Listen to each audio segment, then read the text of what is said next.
I welcome the Boston Global Forum initiative on the G7. I wish all the best for that meeting. Unfortunately, because of previous commitments, I will not be able to participate, but I've been informally in contact with the participants, and I know they have been preparing a very good work that can be a very interesting input for the G7 summit in Japan. And what can we say about the G7? I've been all these years participating in the G7 and the G8 meetings since 2004, during the 10 years I was leading the European Commission. And my experience of this format is indeed a very positive one, because you have there the leaders of the 7 very important countries in the world, together with the European Union, discussing in a very deep manner the most important issues in the global economic and political agenda. This meeting this year in Japan comes, of course, at a very important moment. We are still seeing signs of some concern regarding the global economy. We are seeing an unprecedented situation of monetary injection, at the same time some retraction in terms of investment, and also concerns about the lack of consumer and investor confidence, namely in the more mature economies. So I believe it will be important to have a common approach in this G7 meeting in Japan on support for growth, sustained growth. If all the economies that are represented by the leaders in the G7 summit commit to consensual approach on this matter, it will certainly be good news for the global economy.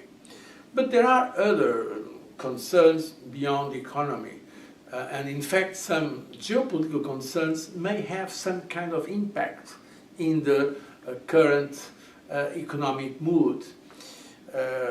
Global threats like international terrorism, Muslim fundamentalism, they are in fact very bad news. The consequences of the conflicts in some areas, namely in the Middle East, the Syria conflict, and I believe it will be important to have a clear statement of the leaders of G7 about those matters.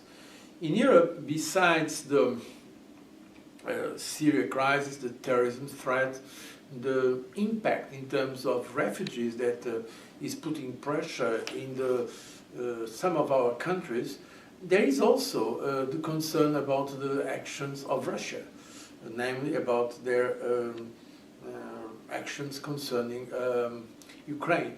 I believe it will also be important to have a frank and open discussion among leaders in this G7 summit.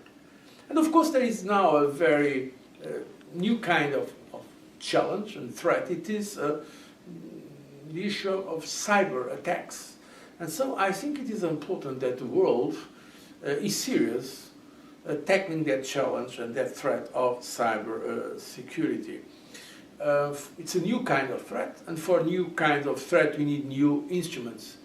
I personally believe that it will be important that the leaders of G7 agree on a common approach, possibly a global binding approach based in international law, so that they can also ask others to join, because this is something that is having an impact, sometimes in economic sentiment, but also in the overall feeling or perception of security or insecurity.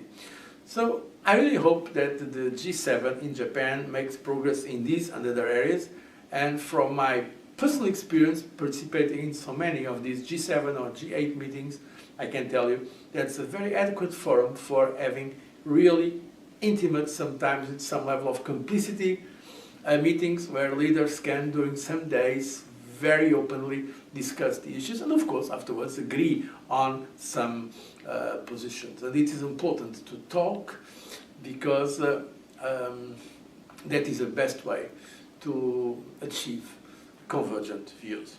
I wish all the best for the G7 in Japan. I welcome the Boston Global Forum meeting and I wish all the best for that meeting. Unfortunately, because of previous commitments, I cannot participate, but I'm well informed about the preparation of that meeting and about the quality of the work done, for instance, in the field of cyber security. So let me send my best wishes for the success of the Boston Global Forum Summit.